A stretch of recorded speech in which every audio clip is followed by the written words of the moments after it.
दोस्तों, head teacher exam 2023 unit 1 topic number 6 जो आप स्क्रीन पर देख रहे हैं, इसमें शिक्षा को समझने के विभिन्न आधार दृष्टिकोण के अंतर्गत दर्शन शास्त्रीय, समाज शास्त्रीय, राजनीतिक, मनोवैज्ञानिक, शिक्षा का साहित्य, शिक्षा का इतिहास आदि ये टॉपिक नंबर 6 है यूनिट 1 का, जिसका पार्ट 1 मैंने आपके बीच में रखा है।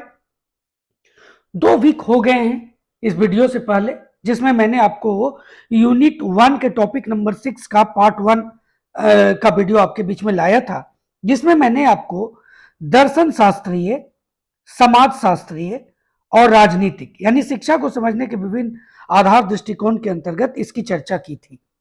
और उसके बाद मैंने कहा था कि चूंकि ये बहुत ही ब्रॉड चैप्टर है, इसलिए इसको 2 पार्ट में मैं बांटा हूं। और आज मैं आपके लिए पार्ट 2, जिसके अंतर्गत आज हम लोग पढ़ेंगे मनोवैज्ञानिक, शिक्षा का साहित्य, शिक्षा का इतिहास आदि। और ये जो टाइप है कैसा है, डिटेल है। अब इन दोनों पार्ट के बाद मैं आपके लिए इसका एमसीक्यू भी लेकर के उपस्थित होऊंगा नेक्स्ट वीडियो में। तो चलिए आज शुरू करते हैं पार्ट 2 मनोवैज्ञानिक, शिक्षा का साहित्य, शिक्षा का इतिहास आदि का डिटेल का वीडियो। लेकिन आगे बढ़ने से पहले अगर आप चैनल पर नए हैं या अभी तक चैनल को सब्सक्राइब नहीं किया है तो चैनल को सब्सक्राइब कर लें और बेल आइकन को जरूर प्रेस करें ताकि आने वाले सभी वीडियो का नोटिफिकेशन सबसे पहले आपको मिल सके। दोस्तों, शिक्षा को समझने के मनोवैज्ञानिक आधार के अंतर्गत सबसे पहले हम लोग समझेंगे शिक्षा और मनोविज्ञान के बीच संबंध को। देखिए, मनोविज्ञान का शिक्षा से गहरा संबंध है। शिक्षा एक वांछनीय दिशा में या नियंत्रित वातावरण में व्यवहार का संशोधन है। बहुत इंपॉर्टेंट पॉइंट है ये। शिक्षा एक वांछनीय दिशा में या नियंत्रित वातावरण में व्यवहार का संशोधन है और मनोविज्ञान व्यवहार या व्यवहार के विज्ञान का अध्ययन है। व्यवहार को संशोधित करने या व्यवहार में कुछ बदलाव लाने के लिए व्यवहार के विज्ञान का अध्ययन करना आवश्यक है। और इस प्रकार शिक्षा और मनोविज्ञान तार्किक रूप से संबंधित है। देखिए, पेस्टालॉजी ने शिक्षा का मनोविज्ञान बताने का प्रयास किया। मॉन्टेसरी, फ्रोबेल ने भी वकालत की कि शिक्षा मनोवैज्ञानिक सिद्धांतों पर आधारित होनी चाहिए। शिक्षा के लगभग सभी पहलू मनोवैज्ञानिक सिद्धांतों द्वारा निर्देशित होते हैं। तो ये मैंने अभी आपके बीच में जो बताया वो शिक्षा और मनोविज्ञान के बीच संबंध को प्रदर्शित करती है। अब हम लोग मनोवैज्ञानिक सिद्धांतों से संबंधित शिक्षा के जो विभिन्न पहलू है उसको देखेंगे। देखिए, विभिन्न स्तर पर शिक्षा के उद्देश्यों का एक मनोवैज्ञानिक आधार होता है। इसमें शिक्षार्थी की आयु, क्षमता और क्षमता के अनुसार विभिन्न चरणों के लिए पाठ्यचर्या तैयार करना कुछ मनोवैज्ञानिक सिद्धांतों पर आधारित होना चाहिए। उसके बाद शिक्षक शिक्षण के कुछ उपयुक्त तरीकों, उपयुक्त प्रेरक तकनीकों, शिक्षण उपकरणों का उपयोग करता है जो शैक्षिक मनोविज्ञान के योगदान भी हैं। शोध के माध्यम से विभिन्न शैक्षिक समस्याओं के समाधान का भी योगदान है। तो आपने यहां पर देखा कि शिक्षार्थी की आयु, क्षमता के अनुसार विभिन्न चरणों के लिए पाठ्यचर्या तैयार करना, यह सभी मनोवैज्ञानिक सिद्धांतों पर आधारित होना चाहिए। शिक्षक शिक्षण के कुछ उपयुक्त तरीकों, प्रेरक तकनीकों, शिक्षक उपकरणों का उपयोग करता है। शोध के माध्यम से भी शैक्षिक समस्याओं का समाधान में योगदान होता है। स्कूल टाइमिंग टेबल और टाइमिंग की तैयारी भी एक मनोवैज्ञानिक आधार होता है। यानी आप जो जो चीज देख रहे हैं वो सभी मनोवैज्ञानिक आधार के ऊपर निर्भर होता है, इसलिए उस चीज की तैयारी को भी इसी उद्देश्य से किया जाता है। प्रभावी स्कूल प्रशासन और संगठन को मनोविज्ञान के ज्ञान की आवश्यकता बहुत जरूरी है। बिना इसके बेहतर शैक्षिक व्यवस्था नहीं की जा सकती है। देखिए, प्रतिभाशाली या मंदबुद्धि बच्चे, समस्या वाले बच्चे और कुसमायोजित बच्चे का अध्ययन करने के लिए मनोविज्ञान का ज्ञान आवश्यक है। विद्यालय में अनुशासन की समस्या से मनोवैज्ञानिक रूप से निपटा जा सकता है। शैक्षिक मनोविज्ञान शिक्षक के मानसिक स्वास्थ्य के बारे में ज्ञान प्रदान करता है। मनोविज्ञान जो है वो विद्यालय में बेहतर अधिगम के लिए मूल्यांकन प्रक्रिया के बारे में ज्ञान प्रदान करता है। शिक्षार्थी के मनोवैज्ञानिक लक्षणों का अध्ययन करके प्रभावी अधिगम के लिए बेहतर मार्गदर्शन प्रदान किया जा सकता है। आपने जो यहाँ पर 11 पॉइंट देखे, उसके अलावा देखिए कक्षा शिक्षण है, व्यक्तिगत निर्देश, उसके बाद समूह गतिविधि, करके सीखना, ये सभी जो आप देख रहे हैं छात्रों के बेहतर भागीदारी का मनोवैज्ञानिक आधार है। इसलिए आधुनिक शिक्षा परिदृश्य में मनोविज्ञान के बिना शिक्षा की कल्पना नहीं कर सकते हैं। हम लोग देखेंगे शिक्षा का साहित्य, जिसमें सबसे पहले जानेंगे कि शिक्षा का साहित्य है क्या। तो देखिए शिक्षा के कई ऐसे गुण हैं, ऐसी इसकी विशेषताएं हैं एक व्यवस्था के रूप में, जो साहित्य के इस मुक्तिदायी स्वभाव से टकराती है। साहित्य जो है अगर मुक्ति देता है तो शिक्षा व्यवस्था नियंत्रण की ओर प्रेरित है। अब देखिए दोनों के बीच संबंध को भी देखिए, साहित्य अगर चयन देता है तो शिक्षा व्यवस्था लगातार एक दबाव बनाने की चेष्टा करती है। शिक्षा में साहित्य का क्या महत्व है यह जानना आपको जरूरी है। तो साहित्य उन लोगों के लिए एक भाषा मॉडल प्रदान करता है जो इसे सुनते हैं, पढ़ते हैं।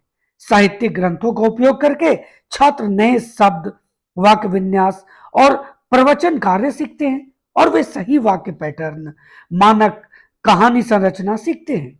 वे अपने लेखन कौशल का विकास भी करते हैं। यह साहित्यिक ग्रंथों का उपयोग करके ही संभव है। देखिए शिक्षा के साहित्य के अंतर्गत अभी मैंने आपको बताया कि शिक्षा का साहित्य क्या है, शिक्षा में साहित्य का क्या महत्व है। अब हम लोग बात करेंगे कि शिक्षा पर साहित्य का क्या प्रभाव है। देखिए साहित्य एक सशक्त माध्यम है जो समाज को व्यापक रूप से प्रभावित करता है, प्रबोधन की प्रक्रिया का सूत्रपात करता है, लोगों को प्रेरित करने का कार्य करता है। एक और सत्य सुखद परिणामों को रेखांकित करता है, वहीं असत्य का दुखद अंत कर सीख और शिक्षा प्रदान करता है। साहित्य का अध्ययन करने से युवा लोगों के विभिन्न सैद्धांतिक दृष्टिकोण की एक श्रृंखला से विभिन्न विषयों के बारे में गंभीर रूप से सोचने की क्षमता विकसित करने की अनुमति मिलती है। पुस्तकों के माध्यम से सभी तरह के ऐतिहासिक घटनाओं के बारे में जानेंगे और विभिन्न प्रकार के संस्कृतियों को समझने लगेंगे। आज की युवा पीढ़ी के इस पूरे चैप्टर का जो सबसे ब्रॉड बिंदु है वह है शिक्षा का इतिहास, जिसे हम लोग यहाँ पर एक एक बिंदु का अध्ययन करेंगे और जानना भी आपको जरूरी है, क्योंकि इससे बहुत सारे प्रश्न भी बनेंगे। देखिए भारतीय शिक्षा का इतिहास भारतीय सभ्यता का भी इतिहास है। भारतीय समाज के विकास और उसमें होने वाले परिवर्तनों की रूपरेखा में शिक्षा की जगह और उसकी भूमिका को भी निरंतर विकासशील पाते हैं। प्राचीन भारत में जिस शिक्षा व्यवस्था का निर्माण किया गया था वह समकालीन विश्व की शिक्षा व्यवस्था से समुन्नत और उत्कृष्ट थी। लेकिन कालांतर में क्या हुआ, भारतीय शिक्षा व्यवस्था का ह्रास हुआ। विदेशियों ने यहाँ की शिक्षा व्यवस्था को उस अनुपात में विकसित नहीं किया जिस अनुपात में होना चाहिए था। अपने संक्रमण काल में भारतीय शिक्षा को कई चुनौतियों और समस्याओं का सामना करना पड़ा। आज भी ये चुनौतियां और समस्याएं हमारे सामने हैं, जिनमें दो दो हाथ आज करना है।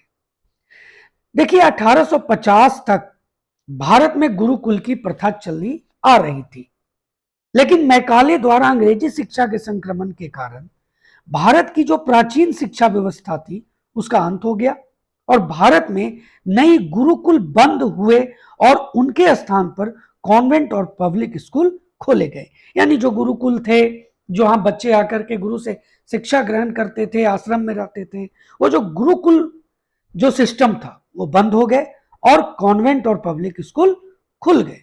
हम लोग यहां पर इसे 3 खंडों में जानेंगे, प्राचीन काल, मध्यकाल और आधुनिक काल।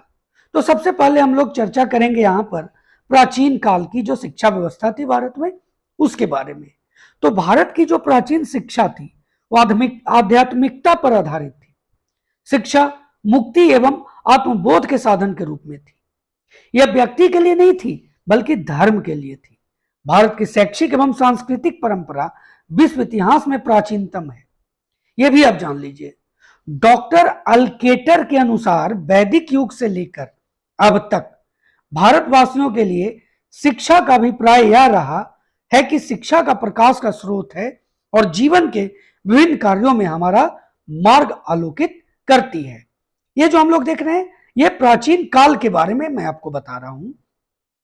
अब प्राचीन काल में शिक्षा को आध्यात्मिक महत्व दिया गया था। भारत विश्व गुरु कहलाता था। विभिन्न विद्वानों ने शिक्षा का प्रकाश स्रोत, अंतर्दृष्टि, अंतर्ज्योति, ज्ञान चक्षु और तीसरा नेत्र आदि उपमाओं से विभूषित किया है। उस युग की यह मान्यता थी कि जिस प्रकार अंधकार को दूर करने का साधन प्रकाश है, उसी प्रकार व्यक्ति के सब संशय और भ्रमों को दूर करने का साधन कौन है? शिक्षा है।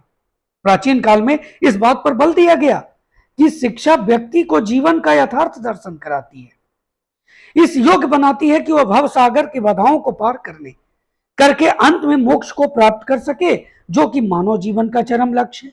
ये प्राचीन भारत में यही सिस्टम था शिक्षा का, यही शिक्षा का सार था, यही शिक्षा प्राप्त करने का उद्देश्य था। प्राचीन भारत की शिक्षा का प्रारंभिक रूप हम ऋग्वेद में देखते हैं।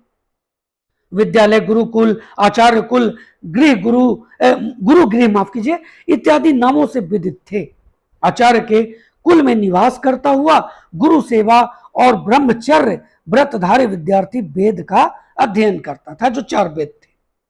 शिक्षक को आचार्य और गुरु कहा जाता था और विद्यार्थी को ब्रह्मचारी, व्रतधारी, अंतेवासी, आचार्य कुलवासी ये कहा जाता था।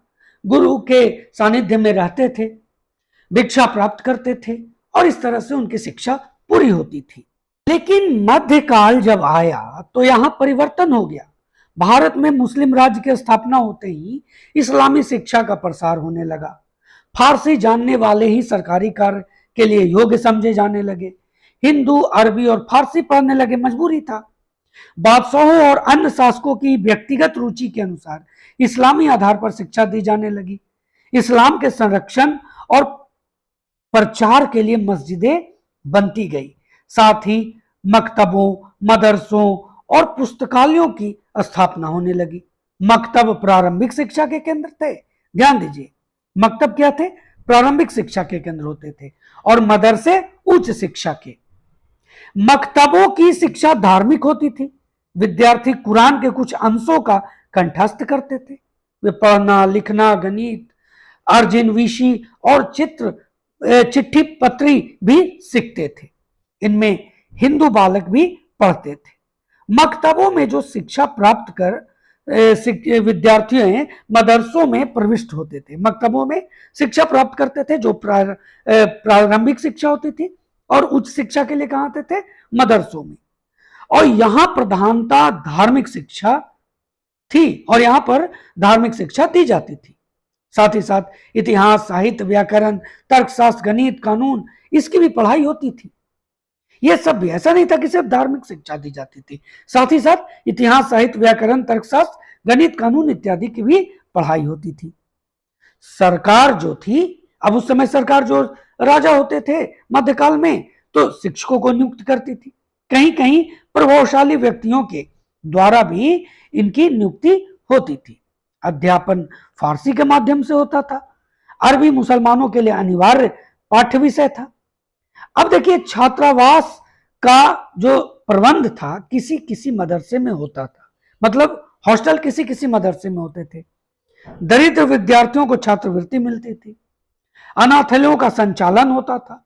शिक्षा निःशुल्क थी। हस्तलिखित पुस्तकें पढ़ी और पढ़ाई जाती थी। राजकुमारों के लिए महलों के भीतर शिक्षा का प्रबंध था, आम लोगों की तरह नहीं। जो प्राचीन काल में चाहे राजकुमार हो या आम लोग हो, सबको एक जगह शिक्षा दी जाती थी, लेकिन मध्यकाल में यह व्यवस्था चेंज हो गई थी। राजकुमारों को महलों में शिक्षा प्रदान की जाती थी, ऐसा प्रबंध था। राज व्यवस्था, सैनिक संगठन, युद्ध संचालन, साहित्य, इतिहास, व्याकरण, कानून, इन सब का ज्ञान गृह शिक्षक से प्राप्त होता था। राजकुमारियां भी शिक्षा प्राप्त करती थी। शिक्षकों का बड़ा सम्मान था। वे विद्वान और सच्चरित्र होते थे। छात्र और शिक्षक का आपसी संबंध, प्रेम और सम्मान था। सादगी, सदाचार, विद्या, प्रेम और धर्माचरण पर जोर दिया जाता था। कंठस्थ करने की परंपरा थी। रटने की व्यवस्था, याद करने की व्यवस्था, प्रश्नोत्तर, व्याख्या और उदाहरणों द्वारा पाठ पढ़ाए जाते थे। कोई परीक्षा नहीं थी। अध्ययन अध्यापन में प्राप्त अवसरों में शिक्षक छात्रों की योग्यता और विद्वता के विषय में तथ्य प्राप्त करते थे। दंड प्रयोग किया जाता था। जीविका उपार्जन के लिए भी शिक्षा दी जाती थी। यानी धन कमाने के लिए जिस तरह से आज शिक्षा दी जाती थी, दी जाती है, उस तरह से मध्यकाल में भी शिक्षा दी जाती थी। दिल्ली, आगरा, बीदर, जौनपुर, मालवा मुस्लिम शिक्षा के केंद्र थे। मुसलमान शासकों के संरक्षण के अभाव में भी दोस्तों संस्कृत, काव्य, नाटक, व्याकरण, दर्शन ग्रंथों की रचना और उनका पठन पाठन बराबर होता रहा। देखिए, अब आ जाते हैं आधुनिक काल के रूप में। अब हम लोगों ने देख लिया प्राचीन काल, मध्यकाल। अब आधुनिक काल में किस तरह की शिक्षा में परिवर्तन हुआ, किस तरह की शिक्षा दी जाने लगी। भारत में आधुनिक शिक्षा की नींव यूरोपीय ईसाई धर्म प्रचारक तथा व्यापारियों के हाथों में डाली गई। उन्होंने कई विद्यालय स्थापित किए। प्रारंभ में मद्रास में उनका कार्य क्षेत्र रहा। धीरे धीरे यह जो कार्य क्षेत्र था उसका विस्तार बंगाल में भी होने लगा। इन विद्वानों में ईसाई धर्म की शिक्षा के साथ साथ इतिहास, भूगोल, व्याकरण, गणित, साहित्य आदि के विषय भी पढ़ाए जाते थे। रविवार को विद्यालय बंद रहता था। उसी समय से शुरू हुआ रविवार को विद्यालय बंद होने का जो सिस्टम। अनेक शिक्षक छात्रों की पढ़ाई अनेक श्रेणियों में कराते थे। अध्यापन का समय नियत था, निश्चित समय था, जैसे आज है। वो जो शुरुआत की बात मैं कर रहा हूं, आज भी आधुनिक ही काल है, पर जो शुरुआत हुई वहां से ही इसी तरह से शुरुआत हुआ। साल भर में छोटी बड़ी अनेक छुट्टियां हुआ करती थी, आज भी होती है। देखिए, प्राय 150 वर्षों के बीतते बीतते व्यापारी ईस्ट इंडिया कंपनी राज्य करने लगे, जैसा कि आप जानते हैं। तो ईस्ट इंडिया कंपनी के जब यहां पर राज्य स्थापित हुआ तो विस्तार में बाधा पड़ने के डर से कंपनी शिक्षा के विषय में उदासीन रही कि ज्यादा शिक्षा देने लगेंगे तो हो सकता है हमारी विस्तारवादी नीति पर ग्रहण लग जाए, रोक लग जाए।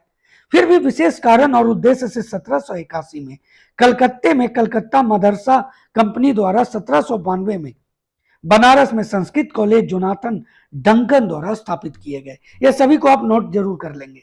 देखिए, धर्म प्रचारक के विषय में भी कंपनी की पूर्व नीति बदलने लगी। कंपनी अब अपने राज्य के भारतीय को शिक्षा देने की आवश्यकता को समझने लगी कि अगर इन्हें शिक्षित नहीं किया जाएगा अपने स्तर से, अपने तरीके से, तो हमारे कार्यों में बाधा उत्पन्न होगी।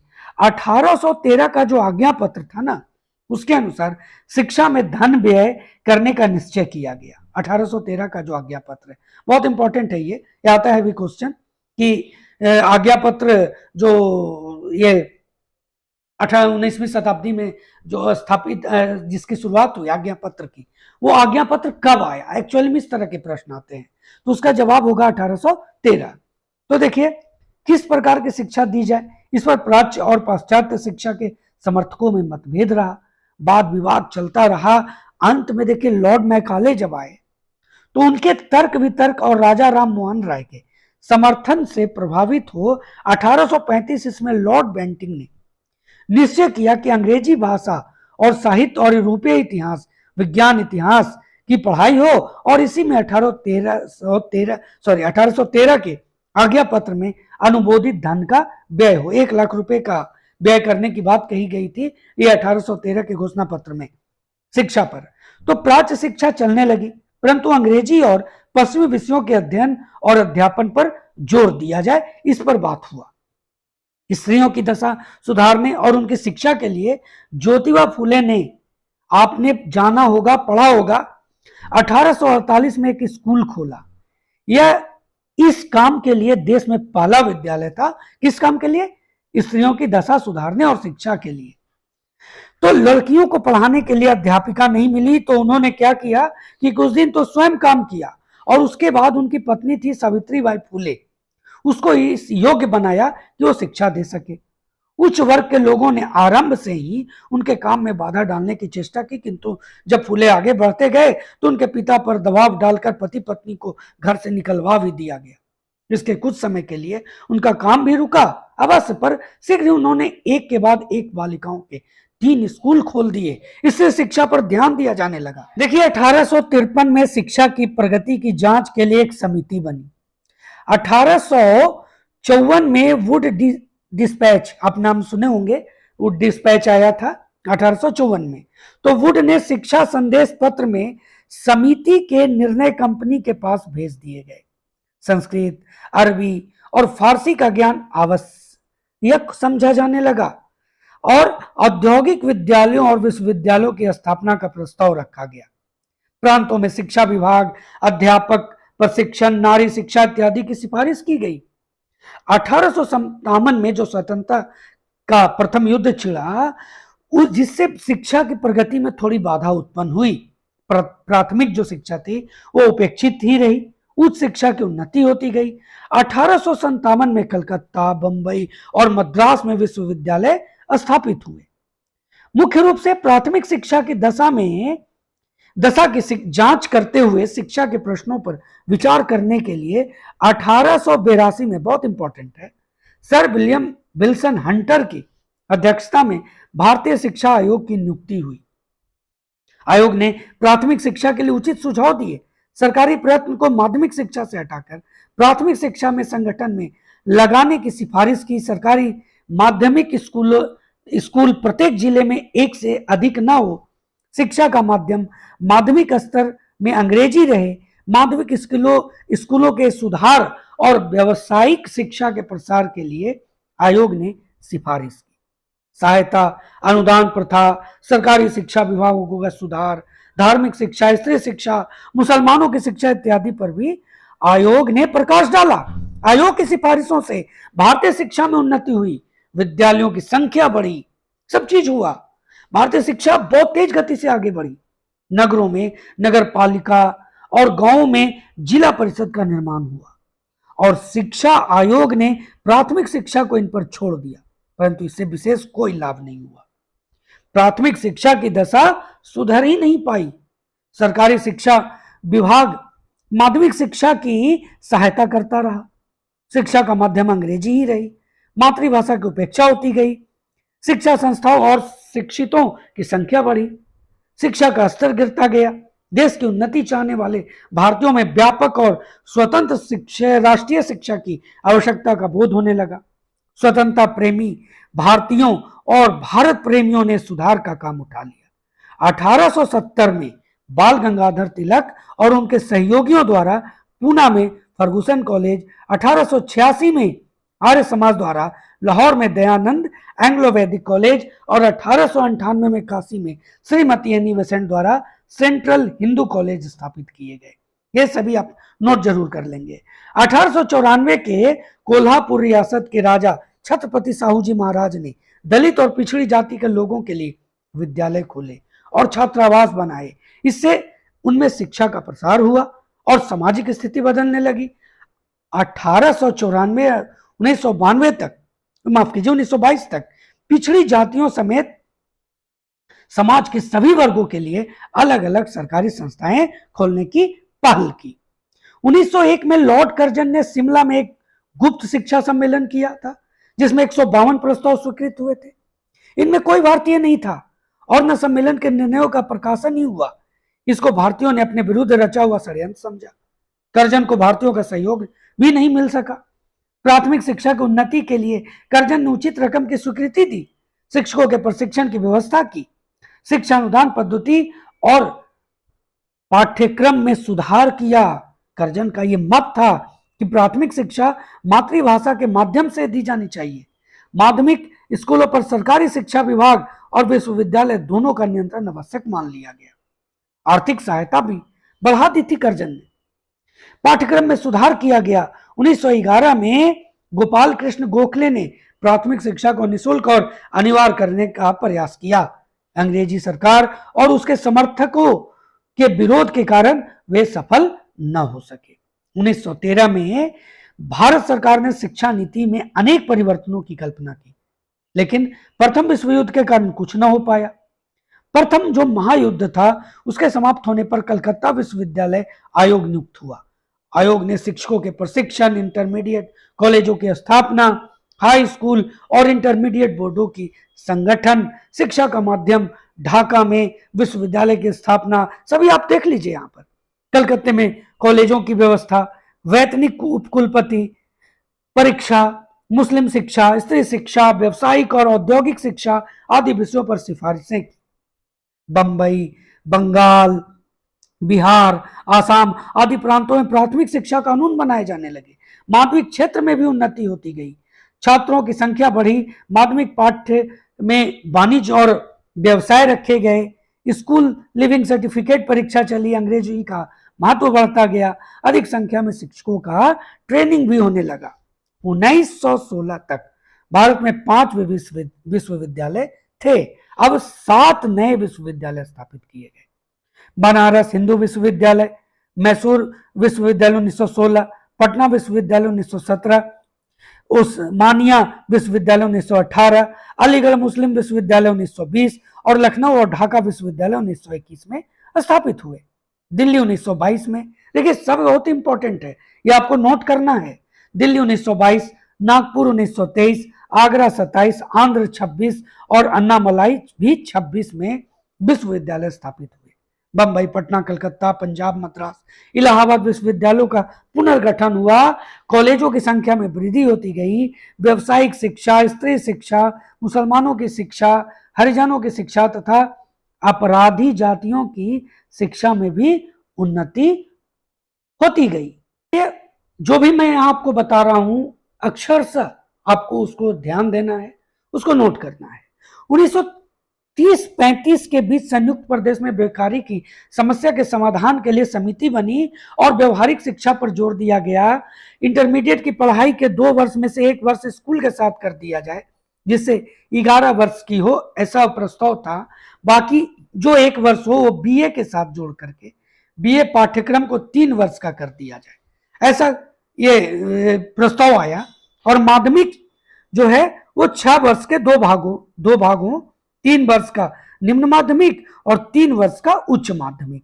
अंतिम 3 वर्षों में साधारण पाठ्य पढ़ाई के साथ साथ क्या किया जाए, कृषि, शिल्प, व्यवसाय सिखाए जाए। समिति की यह सिफारिशें कार्यान्वित नहीं हुई, लेकिन 1937 में शिक्षा का एक योजना तैयार की गई, जो 1938 में बुनियादी शिक्षा के नाम से प्रसिद्ध हुई। अब जानते हैं महात्मा गांधी ने बुनियादी शिक्षा पर विशेष जोर दिया।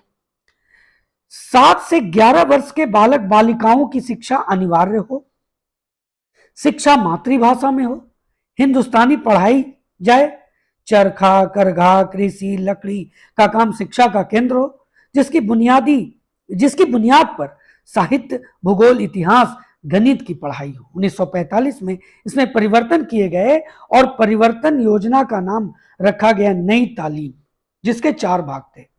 पूर्व बुनियादी, बुनियादी, ध्यान दीजिएगा, इसे नोट करिएगा, पूर्व बुनियादी, बुनियादी, उच्च बुनियादी और वयस्क शिक्षा।